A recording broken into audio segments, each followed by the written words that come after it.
తాకట్లో ఉన్న బంగారాన్ని విడిపించి ఆ రోజున మార్కెట్ ధర కట్టి మిగిలిన డబ్బును మీకు అందిస్తుంది కొమ్మూరి గోల్డ్.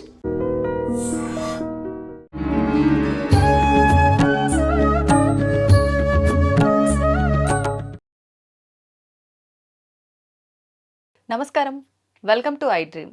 ధర్మ మార్గం విత్ విజిత కార్యక్రమానికి స్వాగతం. ప్రస్తుతం మనతో పాటు ఉన్నారు ప్రముఖ ఆధ్యాత్మికవేత్త, జ్యోతిష్య పండితులు సుభాష్ శర్మ గారు. ఇప్పుడు గురుగారితో మాట్లాడదాం. నమస్కారం అండి. శ్రీమాత్రే నమః. గురుగారు, లక్ష్మీదేవి రాబోతోంది అని తెలియజేసే సంకేతాలు కొన్ని విధానాలు పెద్దవాళ్ళు చెప్తూ ఉంటారు. అంటే తరచూ ఇంట్లోకి పిట్టలు ఇలాంటివి పక్షులు ఇంట్లోకి వస్తున్నాయి అని అంటే లక్ష్మీదేవి ఆగమనానికి సంకేతము అని అంటూ ఉంటారు. ఇది వాస్తవమేనా అండి? తప్పకుండా తెలియజేస్తారని ముందుగా వీక్షిస్తున్న ప్రేక్షకులందరికీ శ్రీమాత్రే నమః, శ్రీ గురుభ్యో నమః. యాదేవి సర్వభూతేషు మాతృరూపేణ సంస్థిత నమస్తస్సై నమస్తస్సై నమస్తస్సై నమో నమః. అంటే నిజానికి కొన్ని పక్షులు ఇంట్లోకి రావడం అనేటటువంటి శుభానికి సంకేతాలు, కొన్ని జీవాలు కొన్ని పక్షులు రావడం అనేటి అశుభానికి, అంటే శుభం ఎక్కడుంటుందో అశుభం కూడా అలాగే ఉంటూ ఉంటుంది. ఇప్పుడు ఎగ్జాంపుల్ ఇంట్లోకి చిలకలు రావడము, రామచిలకలు రావడము, అలాగే పిచ్చుకలు రావడము. ఈ మధ్యకాలం మీరు చూస్తే కొన్ని ఇళ్లలో గూళ్ళు కూడా కట్టుకొని ఉంటున్నాయి పిచ్చుకలు, చిన్న చిన్న పిచ్చుకలు. అలాగే ఇంట్లోకి అదృష్టాన్ని ఇచ్చేటటువంటి పక్షులు అనేక రకాలుగా చెప్పడం జరిగింది.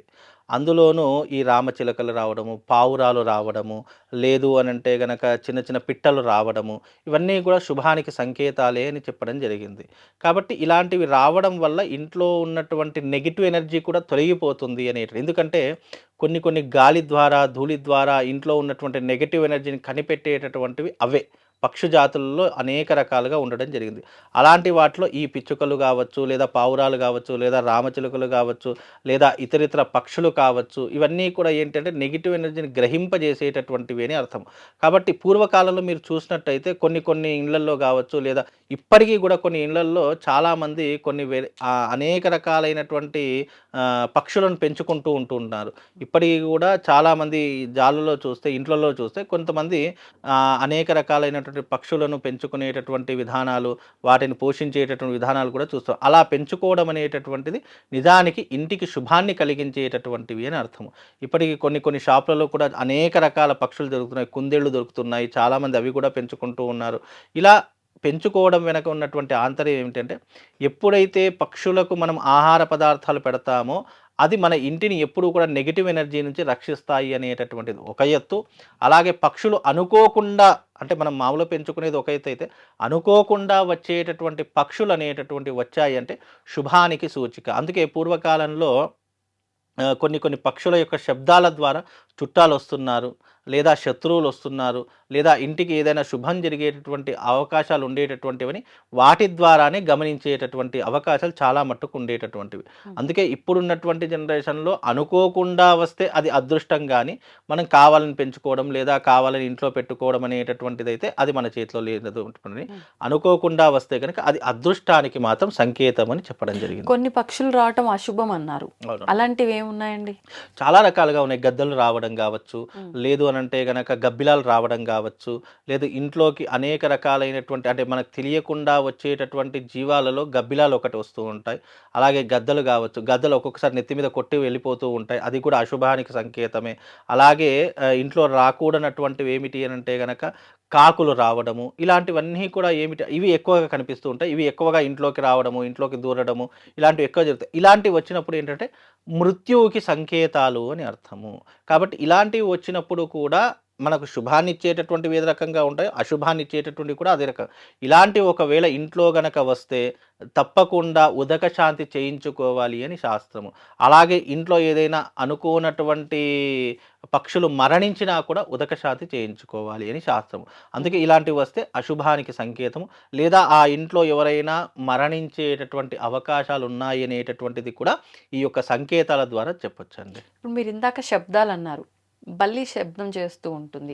కొన్నిసార్లు బల్లి శబ్దం చేస్తే అంటే అది జరుగుతుంది, మనం అన్న మాట ఏదన్నా అనగానే అది సౌండ్ చేస్తే ఇది జరుగుతుంది అన్నట్లు, కొన్నిసార్లు ఏదో అశుభం అవుతుంది అన్నట్టు, అసలు ఫస్ట్ బల్లి ఇంట్లోకి రావడమే అశుభం అన్నట్టు ఇలా లేదు. బల్లి ఇంట్లోకి రావడం లక్ష్మీదేవికి ప్రతీకగా చెప్తారు.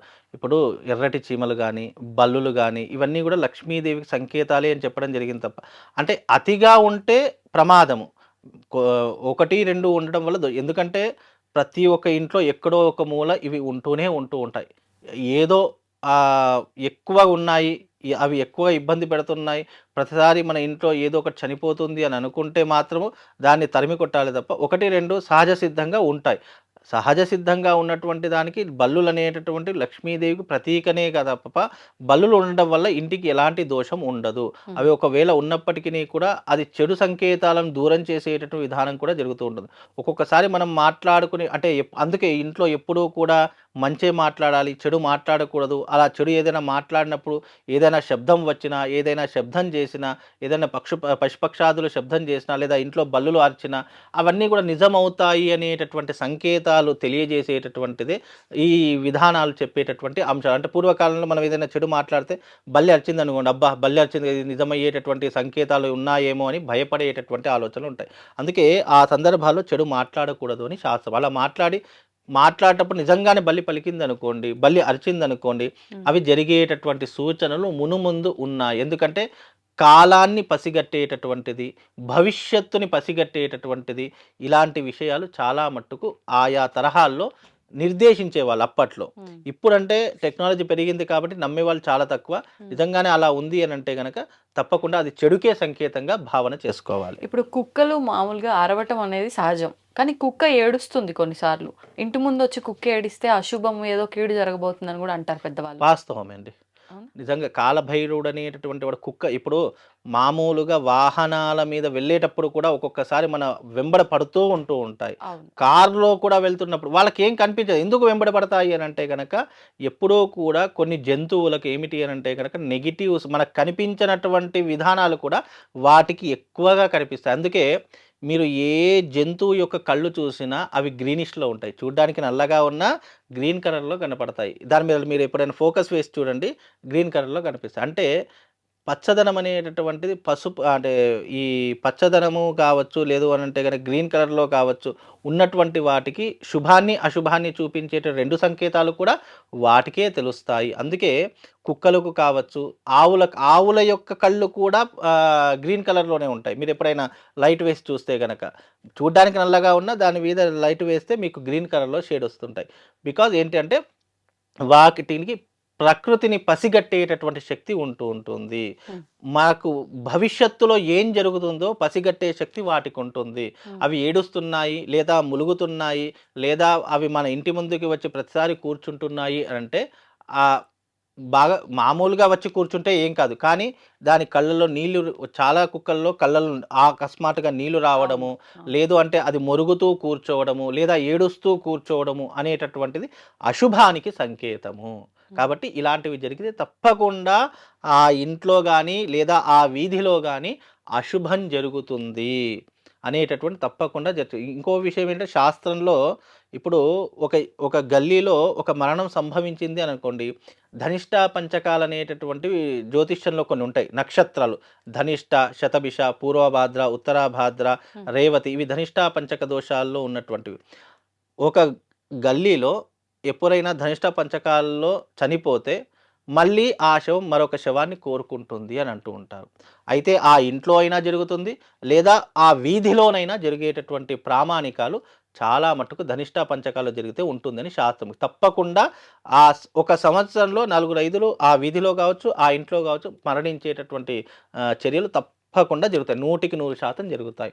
దీనికి ఈ ధనిష్ట పంచకంలో చనిపోతే తప్పకుండా ఆ గృహం వాళ్ళు శాంతి కర్మను చేయించుకోవాలి. లేదు అంటే తప్పకుండా అది మరొక శవాన్ని కోరుకుంటుంది, మరొక ప్రాణాన్ని కోరుకునేటటువంటి లక్షణం ఉంటుంది. ఇది నమ్మితే అన్నీ ఉన్నాయండి, నమ్మకపోతే ఏమీ లేవు. ఇప్పుడు చిన్న చిన్న విషయాలని కూడా మనం కొట్టిపారేస్తే ఆ చిన్న విషయాలే భవిష్యత్తులో పెరిగి పెద్దయిపోయి మనిషిని కృంగదీసి, కృషింపజేసి మనిషిని కిందికి పారేస్తూ ఉంటాయి. కనుక ప్రతి ఒక్క విషయం కూడా ధర్మాన్ని పాటించేవారు కావచ్చు, ధర్మ ఆచరణలో కావచ్చు, ఇవన్నీ అంశాలు పొందుపరిచారు.